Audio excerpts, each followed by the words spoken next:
ಇಲ್ಲ, ತಳಕೋಬಳಿ ರೇಣುಕಾಪುರದ survey number 43ರಲ್ಲಿ ಗೋಮಾಳ ಜಮೀನದು. ಗೋಮಾಳ ಜಮೀನಿನಲ್ಲಿ ಮಣ್ಣು ಹೊಡಿತಾರೆ ಅಂತ ವಿಷಯ ಬಂದಿದ್ದ ತಕ್ಷಣ ನಿನ್ನೆ ಹೋಗಿ ನಿಲ್ಲಿಸಿದ್ವಿ. ಈಗ ಇವರೆಲ್ಲ ಬಂದು ನಮಗೆ ಪರ್ಮಿಷನ್ ಕೊಡ್ರಿ ಅಂತಿದ್ದಾರೆ. ಗೋಮಾಳದಲ್ಲಿ ಪರ್ಮಿಷನ್ ಕೊಡೋಕ್ಕೆ ನಮಗೆ ಅಧಿಕಾರ ಇಲ್ಲ. ಅದಕ್ಕೆ ನಾನು ಅವ್ರಿಗೆ ಏನು ಹೇಳ್ತಾ ಇದ್ದೀನಿ, ಸಂಬಂಧಪಟ್ಟ ಇಲಾಖೆಯಿಂದ ತಾವು ಪರ್ಮಿಷನ್ ತಗೊಂಡು ಮಾಡಿ ಅಲ್ಲಿವರೆಗೂ ಮಾಡಬಾರ್ದು ಅಂತ ನಾನು ಅದನ್ನು ಖಡಾಖಂಡಿತವಾಗಿ ಹೇಳ್ತಾ ಇದ್ದೀನಿ. ಮತ್ತೆ ನಿಲ್ಲಿಸಿರಿ, ಮಾಡಬೇಡ್ರಿ ಅಂತ.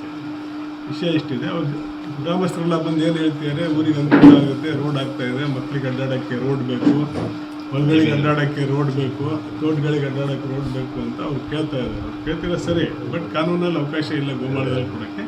ಅದಕ್ಕೆ ನಾವು ಪರ್ಮಿಷನ್ ಯಾರು ಕೊಡ್ಬೇಕು ಸರ್? ಅದಕ್ಕೆ ಮೈನ್ಸ್ ಆ್ಯಂಡ್ ಜಿಯಾಲಜಿ ಅವ್ರು ಕೊಡಬೇಕು. ಈಗ ಇನ್ನೊಂದು ಮಾತು ಹೇಳ್ಬೇಕು ಅಂದರೆ, ಗೋಮಾಳದಲ್ಲಿ ಪರ್ಮಿಷನ್ ಕೊಡೋದು ಕಷ್ಟನೇ. ಯಾಕೆ ಅಂದರೆ ಅದನ್ನು ಮತ್ತೆ ಸರ್ಕಾರದ ಲೆವೆಲಿಗೆ ಹೋಗ್ಬೇಕು. ಗೋಮಾಳದಲ್ಲಿ ಮಣ್ಣು ಏನೇ ತೆಗಿತೀರಾ ಆದ್ರೂ ಇಲ್ಲಿ DC ಕೊಡಲ್ಲ, ನಾನು ಕೊಡಲ್ಲ, ಮೈನ್ಸ್ ಆ್ಯಂಡ್ ಜಿಯಾಲಜಿ ಸರ್ಕಾರಿ ಜಮೀನಲ್ಲಿ ಕೊಡೋಕ್ಕೆ ಸದ್ಯಕ್ಕೆ ಅಧಿಕಾರ ಇಲ್ಲ.